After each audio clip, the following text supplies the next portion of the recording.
Eternal life is the greatest gift. 영생은 하나님이 주시는 가장 큰 은사이며 하나님의 계명을 지키고 끝까지 견디는 자들이 받을 수 있습니다. 반면 예수에 대한 간증에 용감하지 아니한 자들은 하나님 아버지와 함께 영생을 누릴 수 없습니다. 이 세상에는 우리의 용기를 가로막아 영생이라는 목표에 도달하지 못하게 하는 걸림돌이 많이 있습니다. 걸림돌은 복잡할 수 있습니다. 예를 들어 말씀드리겠습니다. 수년 전 제 아버지는 어린 시절을 보내신 목장 부지 한쪽에 작은 오두막을 지으셨습니다. 초원 너머로 펼쳐지는 풍경이 정말 멋있는 곳이었습니다.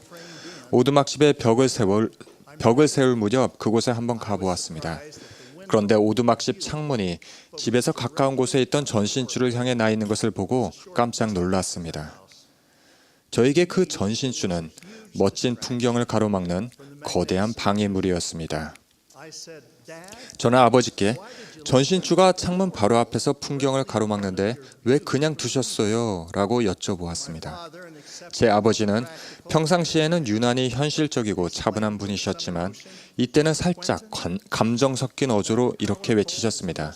쿠엔틴, 내게 저 전신줄가 이 목장 전체에서 가장 아름다운 것이란다. 그러고 나서 왜 그런지 이유를 말씀하셨습니다. 저 전신줄을 보며 이제는 내가 자랄 때와는 달리 요리하고 손을 씻고 목욕할 물을 샘에서 길어올 필요가 없다는 것을 새삼 실감한단다. 밤에 책을 읽으려고 초나 등잔에 불을 붙일 필요도 없지. 그래서 나는 창문의 정중앙으로 저 전신줄가 보였으면 한단다. 전신줄을 바라보는 아버지의 관점은 저와는 달랐던 것입니다. 아버지에게는 전신줄가 풍요로워진 삶을 의미했으나 저에게는 멋진 풍경을 가로막는 걸림돌일 뿐이었습니다. 아버지는 심미적인 풍광보다 정기, 빛, 청결함의 가치를 더 높이 사셨습니다. 저는 그때 저에겐 단지 걸림돌에 지나지 않는 전신줄가 아버지에게는 대단히 실용적이고 상징적인 의미였다는 것을 깨달았습니다. 걸림돌이란 어떤 것을 믿거나 이해하는 데 방해가 되는 것 또는 진보를 가로막는 장애물입니다. 영적으로 걸려 넘어진다는 것은 죄나 그릇된 일에 빠지는 것입니다. 우리가 의로운 목표를 달성하는 데 방해가 되는 것은 무엇이든 걸림돌이 될 수 있습니다. 하나님과 그의 아들에 대한 우리의 간증이 이런 걸림돌 때문에 혼잡스러워지고 복잡해지면 안 됩니다. 걸림돌 때문에 간증에 혼란이 생기게 놔두어서는 안 됩니다. 하나님과 구주에 대한 우리의 간증은 제 아버지가 목장에 있는 그 전신줄을 옹호하셨던 것만큼이나 순수하고 단순해야 합니다. 하나님과 구주에 대한 우리의 순수하고 단순한 신앙을 혼란스럽고 복잡하게 만들며 그 간증에 용감하지 못하게 만드는 걸림돌에는 어떤 것이 있을까요? 그 중에 하나는 인간의 철학입니다. 우리는 모든 지식을 소중히 여기며 하나님의 영광은 예지라고 믿습니다. 하지만 우리는 사탄이 선호하는 전략이 사람들을 하나님에게서 멀어지게 하고 인간의 철학을 구주와 그분의 가르침보다 더 강조함으로써 발을 헛디디게 하는 것이라는 것 또한 알고 있습니다. 사도 바울은 구주를 통해 기적적이고 인생을 바꿀 만한 경험을 한 후에 예수 그리스도의 확고한 증인이 되었습니다. 바울은 이러한 독특한 배경 덕분에 다양한 문화의 사람들을 이해할 수 있었습니다. 바울은 데살로니가 사람들의 솔직한 순박함과 빌립보 사람들의 따뜻한 동정심을 사랑했습니다. 처음에는 지적이고 세련된 헬라인들을 이해하는 것을 더 힘들어했습니다. 아테네의 아레오바고에서 했던 설교에서 바울은 철학적인 접근을 시도했으나 거절당했습니다. 그래서 고린도 사람들에게는 그저 십자가에 달리신 그리스도의 교리만을 가르치겠다고 마음먹었습니다. 사도 바울의 말을 빌리자면 이렇습니다. 내 말과 내 전도함이 설득력 있는 지혜의 말로 하지 아니하고 다만 성령의 나타남과 능력으로 하여 너의 믿음이 사람의 지혜에 있지 아니하고 다만 하나님의 능력에 있게 하려 하였노라. 경전에 나오는 이야기 중에 구주와 그분의 사명에 관한 가장 감명 깊은 이야기 몇 가지가 고린도 전서에 나와 있습니다. 그중 15장은 조지 프레데릭 핸델의 작품인 메시아로 전 세계적인 이목을 받았습니다. 이 작품은 구주에 관한 심오한 교리를 담고 있습니다. 할렐루야 합창에 바로 이어지는 메시아 제3부의 대부분은 고린도전서 15장의 9절에서 나왔습니다.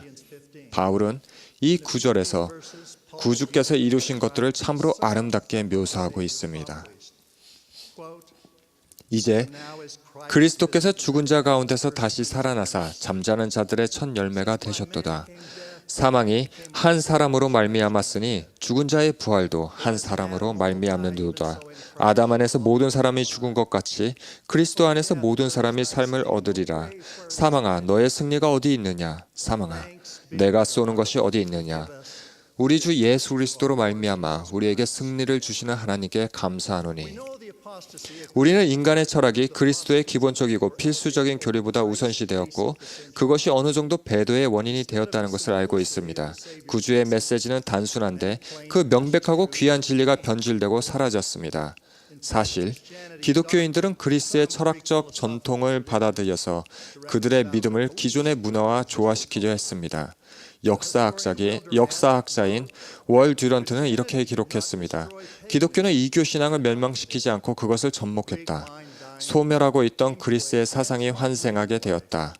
역사적으로도 오늘날에도 예수 그리스도의 복음이 지적으로 아주 세련되지 않다는 자신만의 생각에 빠져 복음을 거절하는 사람들이 있습니다.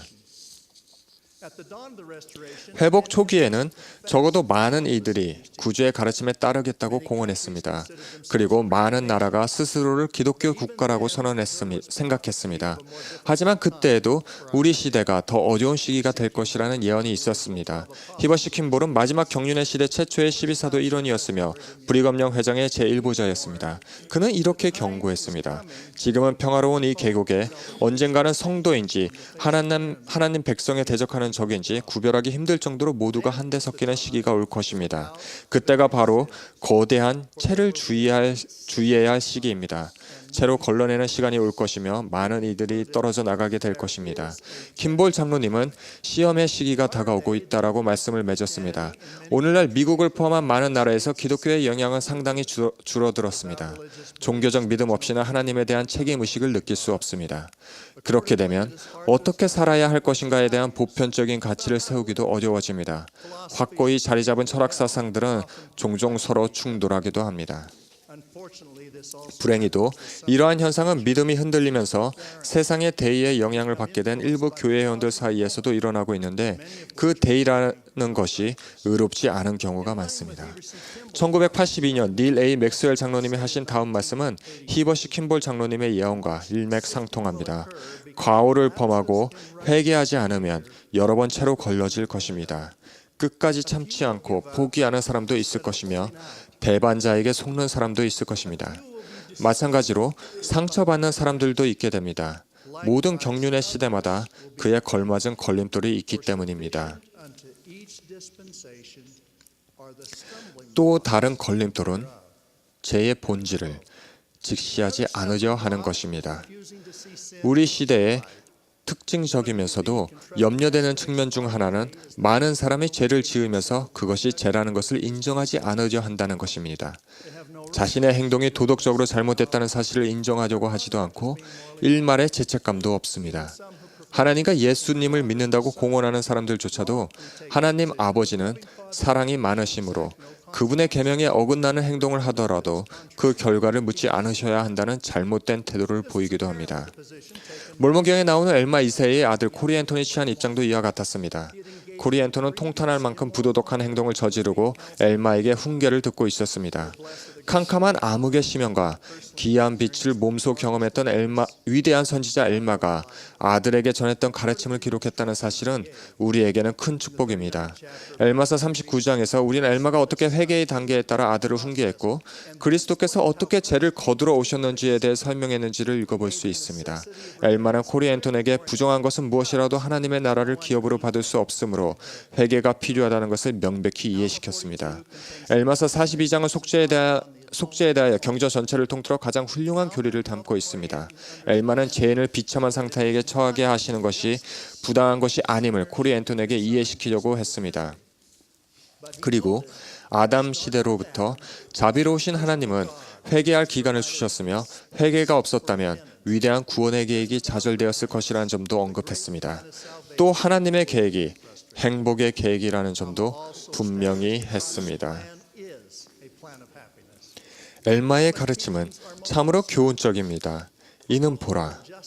공의는 그 모든 요구를 행사하며 자비 또한 그 스스로의 것을 다 주장함이니 이리하여 오직 진실로 뉘우치는 자만이 구원을 받느니라. 그 본질을 이해한다면 회개하고 구주의 가르침에 순종할 때 받는 영광스러운 축복은 아주 중요합니다. 엘마가 코리 앤톤에게 그랬듯 죄가 되는 선택을 하고 회개하지 않았을 때의 결과를 확실히 해두는 것은 부당한 것이 아닙니다. 언젠가는 모든 사람이 자신이 저지른 행위의 결과를 마주해야 한다라는 말이 그래서 자주 회자되는 것입니다. 구주의 속죄가 가져다준 놀라운 하늘의 축복은 회개하면 죄가 씻겨진다는 것입니다. 코리 앤톤이 회개하고 나서 엘마는 이렇게 말했습니다. 나는 네가 더 이상 이러한 일로 괴로워하지 않기를 바라며 다만 너를 회개로 이끌어내릴 그 괴로움으로 네가 죄를 괴로워하기 바라노라. 표대를 지나쳐 바라보는 것도 걸림돌입니다. 선지자 야곱은 고대 유대인들을 명백함을 경멸하고 선지자들을 죽이고 스스로 이해할 수 없는 것들을 구하였도다. 그런즉 그들이 표대를 지나쳐 바라봄으로써 눈이 멀게 되었음에 그들이 눈멀게 됨으로 넘어지지 아니할 수 없었던 목이 뻣뻣한 백성이라고 칭했습니다. 표대를 지나쳐 바라보는 예가 많이 있지만 그중 오늘날 가장 두드러지는 것은 극단주의입니다. 복음 극단주의는 어떤 복음 원리를 똑같이 중요한 다른 원리들보다 더 우선시하면서 교회 지도자들의 가르침에서 벗어나거나 그에 반대되는 태도를 보이는 것을 말합니다. 예를 들어 지혜의 말씀에 무엇인가를 더하거나 변경하자고 주장하거나 특정 부분 위주로 강조하는 것 등입니다. 또 다른 예는 세상의 종말에 대비하여 너무 값비싼 준비를 하는 것입니다. 두 경우 모두 개인적인 해석을 받아들이라고 다른 사람을 종용합니다. 우리가 건강에 관한 율법이나 기타 다른 원리를 종교적 광신의 형태로 바꾼다면 이는 표대를 지나쳐 보는 것입니다. 주님은 누구든지 이에 더하거나 덜한 것을 선포하는 자, 그는 내게 속한 자가 아니요 라는 중요한 교리를 말씀해 주셨습니다. 우리가 어느 한 원리를 더 중요시하여 이와 동등한 다른 중요한 원리에 대한 우리의 결심을 약화하거나 교회 지도자들의 가르침에 어긋나는 태도를 보일 때 우리는 표대를 지나쳐 보고 있는 것입니다.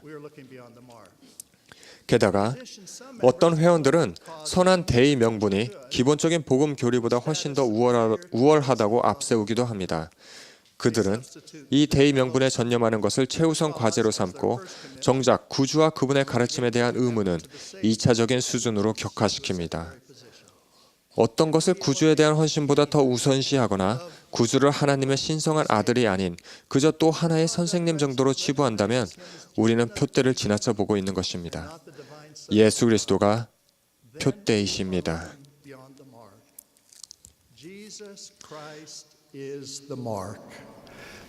루리아 성약 76편은 예수에 대한 간증의 용감한지 여부가 해의 왕국의 축복을 상속받을 자들과 달의 왕국에 있을 자들을 구분하는 간단하면서도 필수적인 시험이라는 것을 명백히 밝히고 있습니다.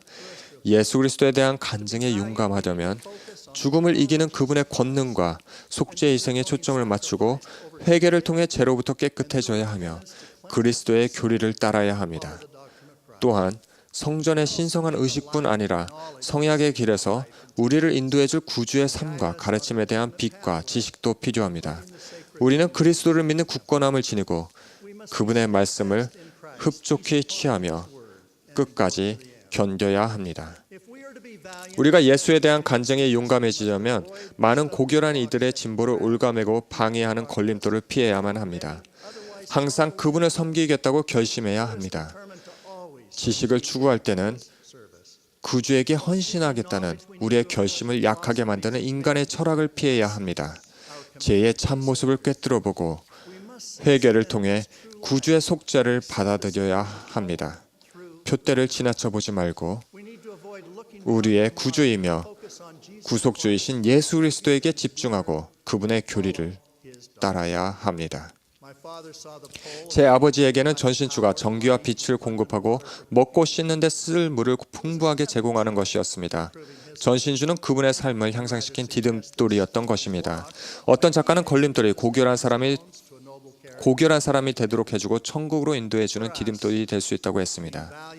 예수에 대한 간증에 용감해지는 것은 우리를 구주의 은혜와 해의 왕국을 누릴 수 있게 준비시켜주는 디딤돌입니다. 예수 그리스도는 우리를 구원할 수 있는 하늘 아래의 유일한 이름입니다. 저는 하나님의 계획에서 주님의 신성과 그분의 고귀한 역할에 대한 저의 확고한 간증을 전합니다. 예수 그리스도의 이름으로 간증합니다. 아멘.